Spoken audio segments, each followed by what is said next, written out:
Seja bem-vindo, seja bem-vinda a mais uma aula de Introdução à Lógica. Esse vídeo é uma série de vídeos baseado na obra de Irving Cobb, Introdução à Lógica. Se você não tem esse livro, você pode adquirir pelo link aqui embaixo e você com isso vai estar contribuindo para esse projeto, mas você pode adquirir de qualquer outra maneira, inclusive ele está disponível em PDF. Esse vídeo é uma série de vídeos que compõem um curso completíssimo e totalmente gratuito que você vai encontrar no meu canal no YouTube, acessando a playlist Introdução à Lógica, e lá você vai ter todas as aulas elencadas.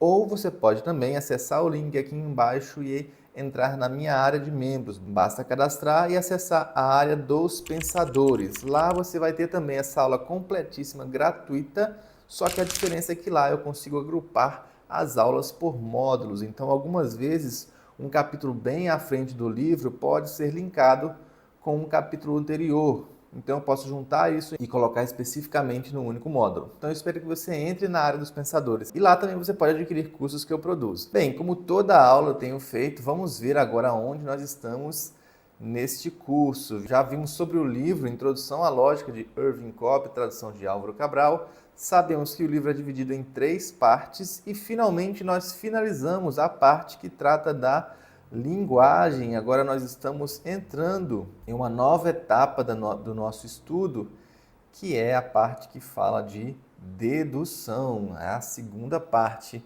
uma parte bastante importante para muitas áreas do conhecimento. Veja que o conteúdo é um pouquinho extenso também e nós veremos ele na íntegra. Então, nosso capítulo de hoje, vamos iniciar o estudo do capítulo Proposições Categóricas. Hoje eu vou falar sobre proposições e classes categóricas. Bem, no capítulo anterior nós vimos sobre linguagem e quais são as complicações e as implicações dos tipos, dos usos da linguagem, dos tipos de linguagem e as diversas possibilidades que se tem com relação à linguagem em nossos raciocínios. Agora a gente vai ver um tipo específico de raciocínio, que é o raciocínio dedutivo. Um raciocínio dedutivo é aquele cujas premissas nos fornece provas decisivas para a verdade da sua conclusão.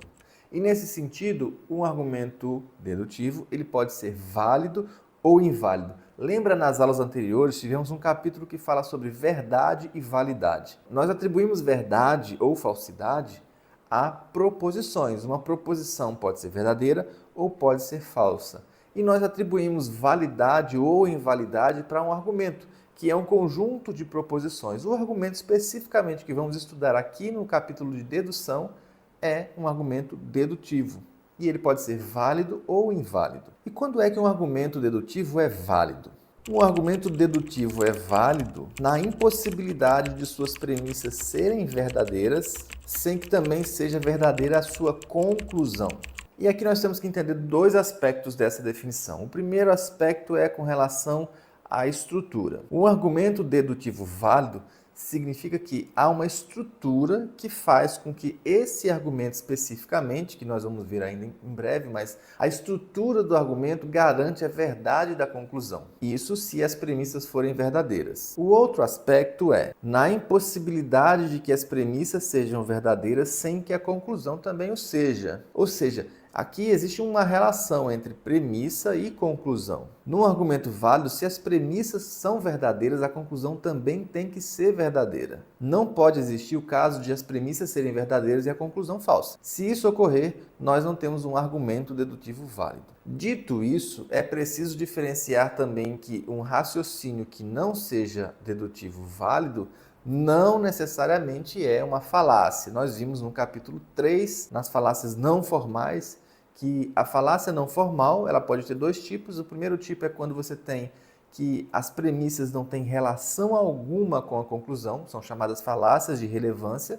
Ou nós temos a outra variedade, que quando as palavras, os termos e as expressões elas são ambíguas e geram muitas confusões, fazendo com que a conclusão não tenha respaldo porque as palavras não estão precisas. Veja que é diferente de você falar de estrutura. Nós estamos aqui em argumentos dedutivos válidos e os argumentos dedutivos inválidos não necessariamente são falaciosos. Dito isso, nós temos que os argumentos dedutivos, eles tradicionalmente, também conhecido como estudos clássicos ou estudos aristotélicos fundamentavam as técnicas, os métodos baseados em tipos específicos de proposições chamadas proposições categóricas. Eu vou dar um exemplo e depois a gente discorre sobre isso. Nenhum atleta é vegetariano. Veja que é uma afirmação que pode ser verdadeira ou falsa. A segunda afirmação diz o seguinte: todos os jogadores de futebol são atletas.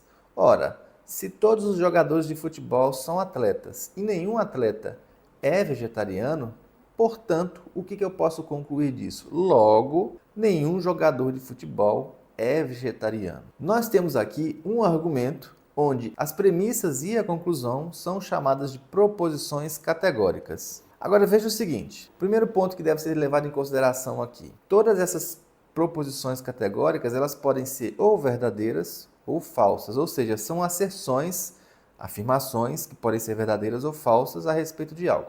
O segundo ponto está utilizando a linguagem informativa. Nós já vimos os 3 usos da linguagem: expressiva, informativa e diretiva, e para nós nos interessa a informativa, ou seja, algo que esteja informando objetivamente sobre algo, e é esse o caso aqui. E o terceiro ponto é que nós temos afirmações que afirmam ou negam que uma classe esteja incluída dentro de outra classe, totalmente ou parcialmente. Tendo em vista isso, agora nós sabemos que proposições categóricas falam sobre classe. Classes são um conjunto de objetos que têm características comuns. Se eu disser todos os homens, e agora eu pego uma parte desses homens e falo homens que sejam vegetarianos, homens aqui no sentido de humanidade. Então, se eu falar homens que sejam vegetarianos, veja que aqui eu estou pegando uma classe de pessoas que tem uma característica comum, nesse caso, de serem vegetarianos. Essa classe está contida dentro da classe de todos os humanos, porém não representa todos os humanos, apenas uma parcela que possui uma característica comum. E aqui é comum nós dividirmos em 4 formas de proposições categóricas. E vamos ver isso aqui agora. A primeira forma: todos os políticos são mentirosos. Segunda forma: nenhum político é mentiroso. Terceira forma: alguns políticos são mentirosos. Quarta forma: alguns políticos não são mentirosos. Diga aí qual é a resposta certa? Brincadeiras à parte, isso aqui são as 4 formas ou os 4 tipos de proposições categóricas que na lógica clássica tradicionalmente se utilizou para criar várias teorias em torno das proposições categóricas. Cada uma dessas categorias possui um nome específico. Vamos ver cada um desses nomes. Então, essas 4 formas de proposições categóricas, a primeira forma, todos os políticos são mentirosos, é chamada de universal afirmativa. Universal por quê? Porque está colocando todos os políticos de forma geral ou também chamada de forma universal. Todos eles são mentirosos. Aqui a característica é que a classe de todos os políticos está contida dentro da classe de serem mentirosos. A segunda forma é nenhum político é mentiroso. Essa aqui é a universal negativa. Novamente, universal porque universaliza nenhum no sentido universal e negativa porque está negando que todo político é mentiroso. Ou seja, está dizendo que nenhum político é mentiroso. Portanto, a classe dos políticos não está incluída dentro da classe dos mentirosos. São classes distintas e que não estão uma dentro da outra. Não há uma intersecção entre essas classes. A terceira forma, alguns políticos são mentirosos. Essa forma é conhecida como particular afirmativa. Aqui não está falando que todos os políticos são mentirosos e nem que nenhum político é mentiroso. Aqui está dizendo que alguns políticos, e esse alguns políticos é no sentido de que pelo menos um político é mentiroso. Nesse caso, nós temos a particular afirmativa, essa proposição categórica que se chama particular afirmativa. E por fim, alguns políticos não são mentirosos, é a forma particular negativa, onde aqui nós também podemos dizer que pelo menos um desses políticos não está incluso dentro da classe dos mentirosos.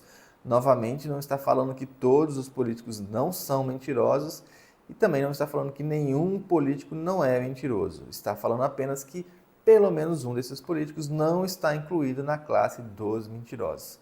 E com isso, nós temos as 4 formas de proposições categóricas. Aqui está destacado com a cor laranja e a cor vermelha esses termos. O termo em laranja, todos os políticos, esse termo em laranja é chamado de termo sujeito e nós vamos utilizar a letra S para simbolizar esse termo. O termo em vermelho, mentirosos, nós chamamos de termo predicado e representamos pela letra P. Com isso nós temos então as 4 formas das proposições categóricas em linguagem simbólica. Todo S é P, nenhum S é P, algum S é P, algum S não é P. Universal afirmativa, universal negativa, particular afirmativa e particular negativa. Nesse caso aqui, S é o termo sujeito, P é o termo predicado.